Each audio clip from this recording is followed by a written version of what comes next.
আসসালামু আলাইকুম, সবাইকে স্বাগতম। প্রিয় শিক্ষার্থী বন্ধুরা, আজকে আমি এই যে আইসিটি বিষয়ের পঞ্চম অধ্যায় সম্পর্কিত আমরা যখন সি প্রোগ্রামের এই ধরনের সিরিজ সংখ্যা প্রদর্শনের প্রোগ্রাম রচনা করি, যেমন এখানে বলেছে 10, 20, 30 এভাবে 100 পর্যন্ত সিরিজ আকারে প্রদর্শনের জন্য এর অ্যালগরিদম, ফ্লোচার্ট এবং সি প্রোগ্রাম কিভাবে লিখতে হবে তা সহজভাবে আলোচনা করার চেষ্টা করব। তো আলোচনার জন্য তোমাদের সাথে আছি আমি, মোহাম্মদ সিরাজুল ইসলাম। চলো শুরু করা যাক। প্রথমে প্রশ্নটা লিখে নিলাম, এই যে 10, 20, 30 এভাবে 100 পর্যন্ত প্রদর্শন করবে। এর প্রথমে অ্যালগরিদম লিখবো, তারপর ফ্লোচার্ট লিখবো, সবার শেষে সি প্রোগ্রাম লিখবো। তিনটে একসাথে শিখলে আমাদের বুঝতে সুবিধা হবে এবং যে কোনো একটা আসলে আরেকটা আমরা পরীক্ষায় পারবো ইনশাআল্লাহ। এবার অ্যালগরিদম লিখবো। অ্যালগরিদমের ধাপ 1 প্রোগ্রাম শুরু করি। ধাপ 2 ইনপুট হিসেবে আমরা এখানে কি নিব? এখানে কোনো ইনপুট নাই। কেন ইনপুট নাই? এখানে বলে দিয়েছি 100 পর্যন্ত প্রদর্শন করতে হবে, সেজন্য কিবোর্ড থেকে ইনপুট দেওয়ার সুযোগ নেই। প্রোগ্রামটা রান করলে 100 পর্যন্ত প্রদর্শন করবে। কিন্তু এখানে যদি বলতো n তম সংখ্যা পর্যন্ত, তাহলে আমরা ইনপুট হিসেবে n এর মান গ্রহণ লিখতাম। যেহেতু n নাই, তাই আমরা ইনপুট নিব না। না নিলে আমাদের একটি কাউন্টার ভেরিয়েবল নিতে হবে, যেটি দ্বারা কাউন্ট করা শুরু করবে। এইটা দ্বারা শুরু করার জন্য আমরা লিখলাম যে এই ধরি i সমান 10। 10 দ্বারা যেহেতু শুরু করবে প্রথমে, তাই i এর মান যত লিখে দেবো তত দ্বারা শুরু হবে। এখানে প্রথমে যেটা থাকবে সেটাই হবে এই i এর মান। এখানে i হচ্ছে কাউন্টার ভেরিয়েবল, যার কাজ হচ্ছে বসে বসে কাউন্ট করা, গুনবে কতবার হলো। এবার এরপর আমরা একটি কন্ডিশন যাচাই করব। এই 10 থেকে শুরু করে 100 পর্যন্ত লুপটা চলবে, তার জন্য কন্ডিশন লিখলাম যে i less than equal to 100। অর্থাৎ i এর মান বাড়তে 10 করে বাড়তে বাড়তে বাড়তে বাড়তে এক সময় 100 পর্যন্ত যতক্ষণ না হবে ততক্ষণ এই কন্ডিশন সত্য হবে। তারপর 100 পার হয়ে গেলে তখন এই কন্ডিশনটা মিথ্যা হয়ে যাবে। তো যাই হোক, এই কন্ডিশন যতক্ষণ সত্য হবে ততক্ষণ 5 এবং 6 নং ধাপের কাজ করবে। 5 নং ধাপে কি করবে? i এর মান প্রিন্ট করবে। মানে কি, একবার 10 প্রিন্ট করবে, তারপর তার সাথে 10 যোগ করে 20 প্রিন্ট করবে, 20 এর সাথে 10 যোগ করে 30 প্রিন্ট করবে, 30 এর সাথে যোগ করে 40, এভাবে 50, 60, 70, 80, 90, 100 পর্যন্ত প্রিন্ট করবে। 100 পর্যন্ত হওয়ার পরে 100 এর সাথে 10 যোগ করে যখন 110 হবে, তখন i এর মান 110। বাম দিক বড় হলে কন্ডিশন মিথ্যা হয়ে যাবে, কারণ যতক্ষণ ছোট থাকবে অথবা সমান থাকবে ততক্ষণ সত্য এই কন্ডিশন অনুযায়ী। আর যখন i এর মান বাড়তে বাড়তে 110 হবে তখন কন্ডিশন মিথ্যা। তখন 6 নং ধাপে যে এই যে 6 নং ধাপে যে প্রোগ্রাম শেষ করে দিবে। এই হচ্ছে আমাদের অ্যালগরিদম। এবার ফ্লোচার্ট আঁকবো। ডান দিকে ফ্লোচার্ট অঙ্কন করব। শুরুর জন্য এই প্রতীকের মধ্যে লিখবে স্টার্ট। এরপরে ধরির জন্য এই যে আয়তাকার প্রতীকের মধ্যে লিখবো i সমান 10। এরপরে কন্ডিশন যাচাই করব। কন্ডিশন যাচাই করব কিসের মাধ্যমে? সিদ্ধান্ত প্রতীক ব্যবহার করে। এইটা হচ্ছে সিদ্ধান্ত প্রতীকের মধ্যে কন্ডিশনটা লিখবো, i less than equal to 100। এটা সত্য হতে পারে, মিথ্যাও হতে পারে। সত্য কতক্ষণ হবে? যতক্ষণ i এর মানটা 100 এর চেয়ে ছোট থাকবে বা সমান থাকবে ততক্ষণ সত্য।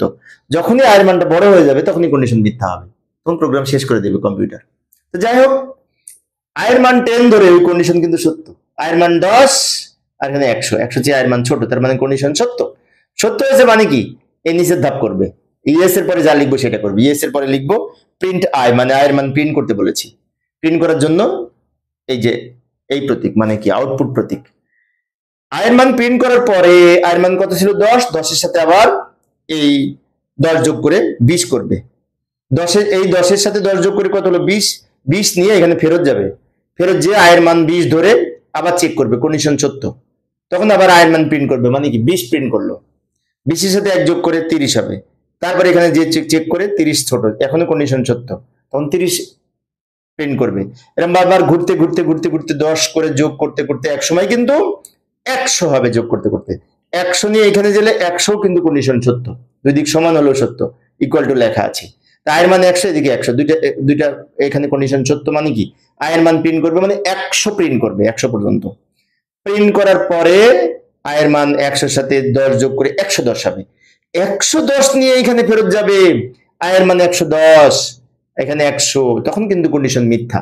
যখনই কন্ডিশন মিথ্যা হবে তখন ওদিকে নো। নো মানে কি? কন্ডিশন মিথ্যা মানে কি নো, প্রোগ্রাম শেষ করে দিবে।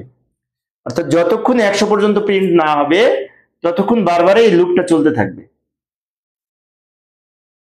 এই হচ্ছে এই ধরনের প্রোগ্রামের ফ্লোচার্ট এবং অ্যালগরিদম। এবার আমরা এই সি প্রোগ্রাম লিখবো। তো পরীক্ষা অনেক সময় এইটা উদ্দীপক আকারে আসে আর বলা হয় এই ফ্লোচার্ট আঁকতে। আবার ফ্লোচার্ট আঁকে, তার ভিত্তিতে অ্যালগরিদম লিখতে বলে, সি প্রোগ্রাম লিখতে বলে। তো যাই হোক, আমরা এখন সি প্রোগ্রাম লিখবো। সি প্রোগ্রাম লিখবো, পরের পেজে যাই। সি প্রোগ্রামে প্রথমে একটা হেডার ফাইল যুক্ত করবো, ইনক্লুড stdio.h। এটা হচ্ছে standard input output header file. Main function দিয়ে প্রোগ্রাম স্টার্ট করব। স্টার্ট করার পরে আমরা এখানে একটি কিওয়ার্ড নিব, পূর্ণ সংখ্যা, এগুলো যেহেতু সব পূর্ণ সংখ্যা তাই আইএনটি কিওয়ার্ড নিব। পূর্ণ সংখ্যার জন্য ইন্টিজার টাইপ ডেটা পূর্ণ সংখ্যা, তাই আইএনটি কিওয়ার্ড ডেটা টাইপ হিসেবে নিয়েছি। এবং এখানে একটা আমরা ভেরিয়েবল ঘোষণা করব, একটা কাউন্টার ভেরিয়েবল। কাউন্টার ভেরিয়েবল এখানে শুধুমাত্র আই।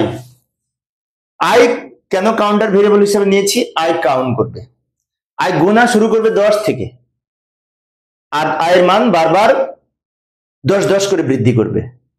সেজন্য আই হচ্ছে আমাদের এখানে কাউন্টার ভেরিয়েবল, যে ভেরিয়েবল যার মাধ্যমে আমরা কাউন্ট করব কতবার হলো।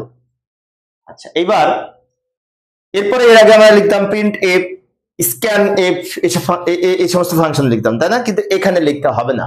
কেন লিখতে হবে না? আমাদের এই প্রোগ্রামটায় কিবোর্ড থেকে ডেটা ইনপুট নেওয়ার সুযোগ নাই।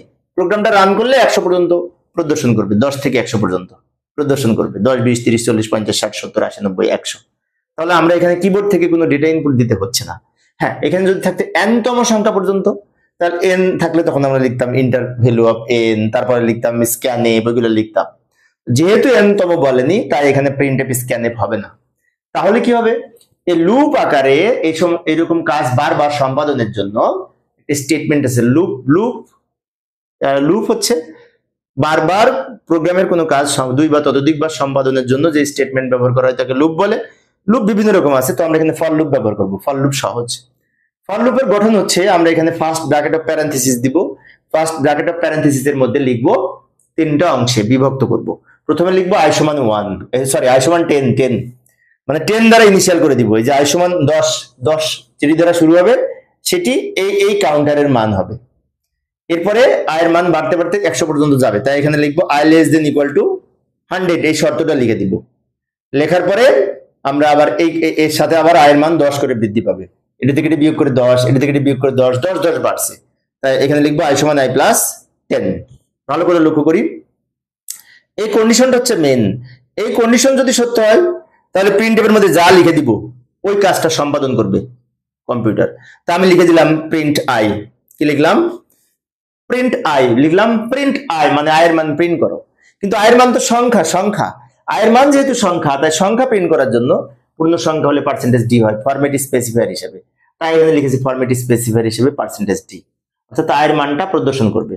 এবং \n ব্যবহার করেছি, নিচে নিচে প্রদর্শন করবে, সেই জন্য \n ব্যবহার না করলে পাশাপাশি হবে, আর \n ব্যবহার করলে কি হবে? এরকম নিচে নিচে হবে, নিচে নিচে, এই যে নিচে নিচে 10 থেকে শুরু করে 100 পর্যন্ত প্রদর্শন করবে। আচ্ছা, আমি আরেকটু বুঝিয়ে দিচ্ছি লুপটা কিভাবে কাজ করে। ভালো করে লক্ষ্য করি। প্রথমে কি হলো? আয়ের মান 10, এখানে আয়ের মান 10 বসিয়ে, এই কন্ডিশন কিন্তু সত্য হলে আয়ের মান প্রিন্ট করবে, মানে কি 10 প্রিন্ট করবে। তারপরে এই 10 এর সাথে এই 10 যোগ করে 20 হবে। 20 এখানে আয়ের মান 20 বসিয়ে আবার টেস্ট করবে। টেস্ট করলে কন্ডিশন সত্য, তখন 20 প্রিন্ট করবে। 20 এর সাথে 10 যোগ করে 30 হবে। 30 এও কিন্তু কন্ডিশন সত্য, এদিক বাম দিক যতক্ষণ ছোট হবে বা সমান হবে ততক্ষণ সত্য, তখন 30 প্রিন্ট করবে।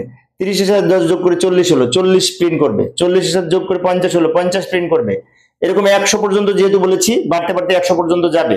100 এখানে এসে আয়ের মান যদি 100 বসায়, 100 সমান 100 সমানও আছে এখানে, তাহলে এখনো কন্ডিশন সত্য হলে কি করবে? 100 প্রিন্ট করবে। প্রিন্ট করার পর 100 সাথে 1 যোগ করে 110 হবে। 110 নিয়ে আবার বেচারা এখানে ফিরে যাবে। আয়ের মান 110 আর এখানে 100, তার মানে কি? বাম দিক বড় মানে কন্ডিশন মিথ্যা যখন হবে তখন লুপ স্টপ করে দিবে, আর কাজ করবে না। লুপ বুঝতে পারবে যে এইদিকে বড় হয়ে গেছে মানে আমার কাজ করা শেষ, সেই জন্য 100 পর্যন্ত প্রিন্ট করবে। তো প্রিয় শিক্ষার্থী বন্ধুরা, এই ছিল আজকের আলোচনা। আমি শিক্ষার্থীদের অনুরোধে অল্প অল্প করে আলোচনা করি, যাতে শিক্ষার্থীরা বোরিং ফিল না করে। পরের ক্লাসটি দেখার আমন্ত্রণ রইল। খোদা হাফেজ।